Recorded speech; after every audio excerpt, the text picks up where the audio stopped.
What is up, guys? This is Manolo here, Manolo's Journey. I quickly wanted to make a video on things to know before becoming an apprentice as an electrician.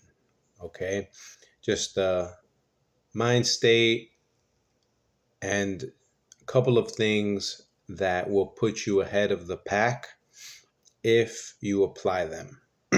Okay, I've been an apprentice for about 2 years now. I'm heading into my second year apprenticeship. It's been good.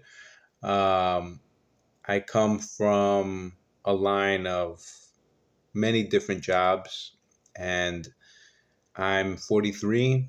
It took me a long time before I came across this opportunity, saw it for what I believe it's worth, and jumped on it. A lot of you are way younger than 43, and I would say that you should take a strong look at this opportunity and seize the opportunity, seize the moment in time that we're in. And this is why I'm going to list the reasons why you should take advantage of that, especially if you're young. Um, a little bit about me before I get into that is, I've worked in sales, I've gotten my health insurance license, my real estate license. So I'm pretty primed as far as taking exams go. I understand the process of reading a book twice the size of this, textbook, and being tested on material that takes you maybe 4 to 6 months of diligent studying, taking notes, looking at index cards. There's a process. Once you've taken enough exams that you understand, like for me, I need to listen, I need to see, I need to write the material to understand it inside and out so that it sinks in and it's more than just memorizing true and false and is it A, B, or C, but really understanding the why of it so that when you come across a question, there's no question. You know what the answer is, and you could eliminate the silly answers and come to the conclusion of the correct answer. Um, and, even though I've had so many other jobs and it took me longer, I feel like I bring strengths from my experience into this that otherwise I hadn't had the ability to develop. And that's fine. Everybody has their own strengths and weaknesses. Do I wish that I began with a younger body into this trade? Yeah, because this is one thing that we could get into. It's taxing on the body. You're going to be tired. If you're an older individual, I'm 43. Obviously, I've kept myself in good enough physical shape. I've taken care of my body throughout my 20s and my 30s so that now in my 40s, I'm not huffing and puffing going up and down stairs. I could still pick things up. I I could do those type of things. But so I would encourage you to take care of your body, take care of your mind. You are your business. So that once you start getting older, that body is still serving you, right? And getting into that, as an older electrician, me just getting into this trade for 2 years, I don't have time to waste. If I see long term that already my body is showing signs of aging, right? Because it's natural. You're going to show signs of aging no matter how much you take care of your body. Understand that there's so much opportunity in this line of work if you soak up knowledge so that you could exchange your actual intelligence and your know-how for money rather than your manual labor and picking things up, putting things down, moving things, digging ditches, right? The more you know, the more you're going to be utilized for the things that you know, insights, and you could put yourself in a position that you're doing less and less manual labor. There's so much opportunity, especially now with technology, smart home technology, um, to get into, right? But that's another conversation in itself. I just want to kind of mold the way you're approaching this as a newbie, somebody that's just looking into the trades or maybe hasn't even thought about it. And this is a video that's introducing you to this opportunity. How do you get into it? You could either join through a union or you could join through a company. I've been lucky enough to be employed by a company that pays for my schooling, which is about $3,000 a year. It's a 4-year program that prepares you for your journeyman's test, which is a license that allows you to do contracting. You could do contracting if the homeowner has their own permit, and they're the ones that are basically doing the work, but they will contract you, right? That's how you do side work. But to legally subcontract and do contracting work, you need to be a master electrician and you have to apply through certain paperwork, which is the next step after getting your journeyman's license. So this is a marathon. You have to have the idea of, this is a long-term game. And the way I look at not just being an electrician, but a plumber, HVAC, these are things that you always, for now, need physical bodies doing things, moving things, grabbing things, a customer, a client, somebody in their home when something goes wrong, they don't, they can't just shoot chat GPT it and have it fixed. Not yet. It's going to take a while for that, right? For a robot to show up at their home. They want a person that they could speak to. I am very bullish AI. I think it's great. As far as replacing blue collar work, not yet. Is it replacing, is it going to replace office work before that? Yes, I believe so. So this is the line of work that, you don't necessarily need college education for. You could save your money, hopefully get sponsored by a company that is willing to do that, and have yourself a plan of 2, 4, 6 years, 10 years. Me as an older individual, I've never been a hater. I congratulate people when they're getting ahead because it shows me I could do it too. This is just a normal person just like me. And I live in abundance. There's no shortage on money. There's no shortage on opportunity. I see you doing it. I'm clapping for you. And I'm going to ask you what worked for you, what didn't. So I'm working with, individuals that are half my age, getting their journeyman's license, but they delayed in studying, booking that test, and taking it. Me as an older individual, the path of getting to this point, now I don't have time to waste. I'm going to apply for that exam and book that exam as soon as I am able to. And I just found out it's going to be May next year. So I've taken initiative. I've purchased study material on my own. I've purchased code exam preparation courses. I've created, using AI, index cards, using the NEC codebook to study the material. I got my second year apprenticeship books. I've already cracked it open just to get ahead. Like nobody's telling me to do these things. I'm doing it on my own. Nobody's told me you could use Chat GP. You could use Manus to create index cards by telling it you're an expert electrician of 30 years. Create me index cards so that I can study to be prepared for my journeyman's test. Nobody's told me that. Be proactive. Know the names before you begin on the job site. Know the names of the hardware. Not all of it, but do a simple Google search.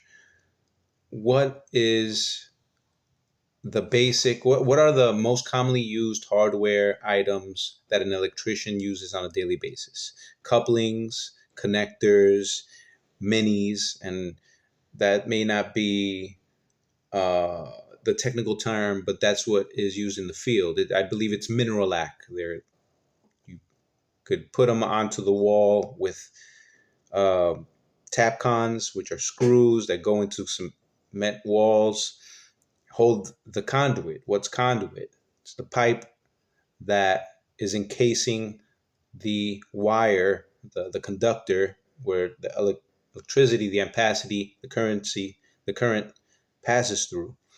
A four square box, the different types of boxes. You don't have to get deep into at the beginning of what all the different types of boxes are, but just have an idea. Why? Because when you start off, you're going to be paired with somebody that has more experience than you, and they're going to be up on that ladder at the beginning, and you at first you're going to have no idea what's going on, and you have to be okay with that. You don't know what you don't know, so observe, pay attention. Don't just be on your phone. Don't just be gone listening to music on your iPod, your headphones. Pay attention because this is how you're going to learn. Ask questions. And once you see a pattern of, okay, I know what comes next, have the items ready for that individual so that you're always one step ahead, and have it ready so they have one less thing to think about, worry about, and they're going to appreciate that from you. Be on time, 10, 15 minutes ahead. Be prepared. Don't worry about what other people are doing or not doing. You're in charge of yourself. Just because everybody else is showing up late and that's the norm and they're comfortable with it, believe me, the foreman is paying attention to who's slacking and who's not. It may not pay off in 1 year, it may not pay off in 2 years, but it's going to pay off. You know how? When you have your own company and you're doing the things that other people don't do because you've set up a certain habit, a work ethic for yourself, for nobody else. This isn't for anybody else, but for you. Because the opportunity is you could ultimately have your own business that comes with tax write offs, that comes with vacation, that comes with early retirement, that comes with more money than you could possibly want if you set yourself up correctly. You're going to get out of this game what you put into it. You're going to get out of it. You might get lucky. Don't rely on luck. So little things add up. Be mentally prepared. It is tough. It's dirty. I come from a suit and tie background, working at an office. I also got my hands dirty, and I had my own small company for a while, detailing vehicles. So I kind of got the best of both worlds. But understand, you're going to be dirty. You're going to be uncomfortable. It's going to be hot. It's going to be cold. You're going to be sweaty. You're going to be taking bathroom breaks in porta potties that are not the most clean. It's going to be noisy. Protect your ears. Have protection. If you're going to be in this for the long term, protect your body. Nobody's told me to keep eye protection, hearing hearing protection, having knee pads. If I'm going to be bending and on my knees for a while, it's going to wear and tear over the years of you doing the same thing over and over, of you being around loud noises over and over. There's people that are going deaf. They don't think ahead. I've worked with somebody that cutting conduit got a little piece of metal and they had to get it removed, right? Take care of your eyes. You only have two. Like, nobody's going to care about you more than you. Take care of your body. Think ahead. Ask yourself, what is my plan? Like, am I just another worker that's going to float around with wherever the tide takes me, wherever the wind, or do I have a plan? How many hours do I need to be a journeyman? When can I finally take my test? Write it down. Okay, this is the date, 2 years. Now, after that, what's the plan? What's the next step? I'm a master electrician. Okay. How long after, how many hours, if I'm going to school, do I need of experience? And when can I take that next test? Okay. When can I open up my own business? Okay. So now I'm looking at the calendar like, okay, by this date, by 2026, I should have my journeyman's. By 2028, I should have my master's. By 2029, 2030, I should be working for myself. And by 2032, I should be narrowing down a specialty, a niche, right, that nobody else specializes in. So that's my main bread and butter. And then between 2032 and 2035, how am I going to scale my business, right? How am I going to grow? And that's when you get into service agreements, sales, growing with staff, right? This is stuff that only experience teaches you, and actually being hungry. Like, there's a saying that says, seek and you shall find. I get home from work, I'm looking at podcasts, YouTube of business people, electricians talking to each other of how to grow their business. I'm on lunch, I'm looking at index cards. I'm not doing it all the time, but I'll take a moment. I'll tell my mind, I'll just do 5 minutes of this right now. And I end up doing maybe 10, 15, which is 10, 15 more minutes than I would do. And it adds up over time, right? It adds up over time. In the morning when I'm having my breakfast, my aim is, let me learn one thing while I'm eating breakfast before I head out the door, right? That if I learn one thing before I head out the door and start my work day, I win. That's, 5 new things every day before I even head out the door, not counting the moment that I have at lunch or after work in school 2 nights a week, on the weekends, the time I take to learn about something new. Over time, it's going to set me way far apart from the normal just the worker bee. Have that Kobe Bryant mentality. Put the hours in. By the time that I'm a journeyman, by the time I'm a master electrician, I'm going to be so far apart from the normal worker bee. Not just because I have that title of journeyman or master electrician, but because of the time that I put in the gym, right? Taking shots over and over and over, of learning things and taking the initiative. Like, I don't have to understand what the strongest wood is in a construction of a home. Like, I don't have to necessarily know what that is, but I'm curious, and I start asking myself questions, and then there's just knowledge that you accumulate that eventually is going to come in handy. Yeah, you're going to be on your feet a lot. It's going to be smelly, but you have to understand, like, if you don't have that vision, that long term, what does making this amount of money mean for my life? What does doing this and eventually having my own company do for me? If I don't like, and you have to come to terms with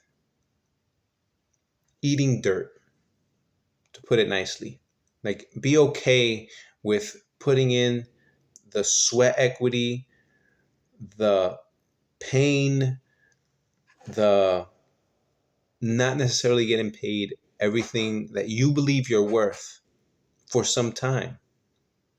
But if you put the time in and make it so that it's, you can't ignore what your worth is because it's so obvious, you will get paid what you're worth. You have to be patient. It's not overnight. It doesn't happen. Nobody's gonna knock on your door and say, "Hey, do you want $100,000 salary because you're a nice guy?" Nobody's going to do that. You have to earn it. You have to take it, and it's gonna take time for you to take your opportunity. Be patient. Understand. Don't take things personally. What I mean by that is that everybody has their thing going on the job site, right? They're all thinking about what they're doing, or they may be thinking about something at home, and they may not be helpful to you in a sense. And that's okay. You're there to learn, you're there to see how you can serve the company, how you can help them. I'm consistently trying to assist others. Like, even though it's not my problem, they need certain something with the job that they're doing. I'm going to look on my cart and see, do I got you here. Why? Because I'm making myself useful. I'm imprinting my reputation as somebody who's willing to help, even though I have nothing to gain from it other than them understanding that I'm a value. I help. I am useful to them. I'm making myself useful. And you make relationships with people and you have no idea how down the road it may serve you, you know? And that's the most selfish thing that you could do is help others, be useful, make yourself as useful as possible, soak up as much information as you can, be greedy with it, like want it, have a hunger for it. And that's the most selfish thing that you could do, because understand, a broke person cannot be of help in this world to others. You want to make the world a better place, make yourself better, make a lot of money, as much money as possible, and one day, hopefully, you can help others. You can't help others unless you can help yourself, and you're making enough money that taking some away from yourself to give to them when they're in need is not a problem to you. You have no problem doing that because you're making so much, and you have to make yourself valuable. So I went on. This is a longer video than I thought. If you feel it, give me a like. If you don't, write in the comment section. I don't know if I have them on or off, or why you liked it or didn't like it, but have a great weekend.